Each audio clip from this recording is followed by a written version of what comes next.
Okay, so as usual on Chris Zoupa Rants, this isn't something you need to take as gospel. This is just my thoughts and me thinking out aloud and just chatting some things to you guys. So I went to a Phil X clinic last week and it was freaking amazing. The guitarist from Bon Jovi, you guys might know him as that. He's also had a YouTube channel for a while and he's done a bunch of great videos. He does session work for Kelly Clarkson, Chris Daughtry. You know, I can't think of the amount of people he's worked for, but holy shit, you know, he's playing in stadiums with Bon Jovi, which is pretty amazing. And he said something in his class that kind of resonated with me, but I hadn't really thought about it or processed it. And he said, one of the best things that you can do as a guitarist is work on your voice. I'm like, well, I don't want to be the lead singer of a band. And then he follows it up by saying, you don't have to be the lead singer of a band, but it's always going to make your playing and your ability to get jobs better. And I was like, just where is he going with this?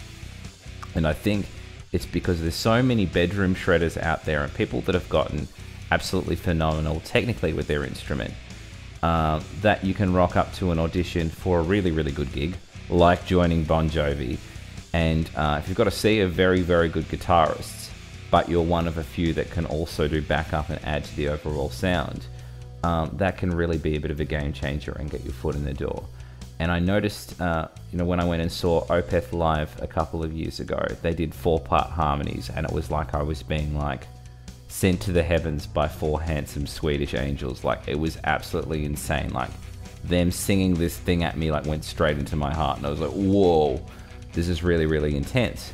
And I remember seeing Dream Theater a few years back, and probably like 2009 or something, and John Petrucci's just kind of, yeah, I'm kind of singing my back up, and then Mike Portnoy's kind of, you know, yelling into a microphone while he's playing drums, and I was like, like, you know, these guys are okay at what they do, but it doesn't sound like they enjoy it or they've really, really honed in on their backup singing craft.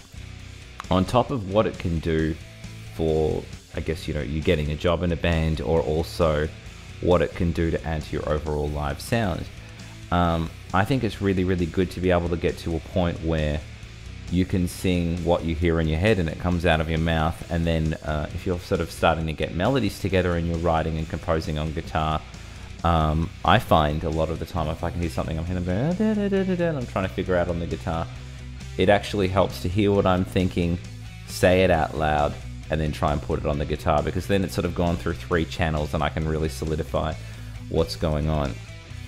And a lot of my students that I'm talking to about improvisation and composition are saying, you know, I get trapped in this, you know, this box, and I keep going up and down it. And I'm like, well, it's because you're not playing with your ear or your voice. You're not playing the things that you would naturally sing or that you would naturally hear. You're playing through a shape. And I think a lot of that comes from us not backing ourselves on a sonic level. Or on a compositional level. It's sort of just more like, I've been told that these notes work in this order, or I can, you know, add this technique here and it will sound cool. And it's not that much of a, I guess, a musical thought process. It's more of just like a logistical, technical thing.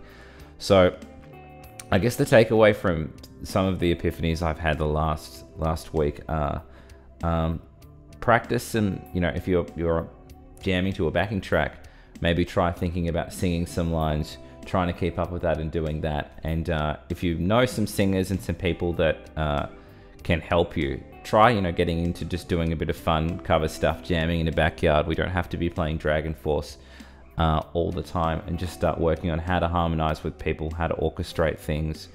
And that can even eventually get to a point where, you know, if you're in a situation like me sometimes where you're writing for multiple instruments, singing the piano part that you want even though you can't play it, singing the violin or the piano or the trumpet or anything that you want to do, and then using your ear and your ability to sing the melodies you want to convey sort of the big picture. Anyway, that was a bit of a weird rant. Leave a comment. Love to have a bit of a back and forth with you all. Have a delightful evening. Mwah.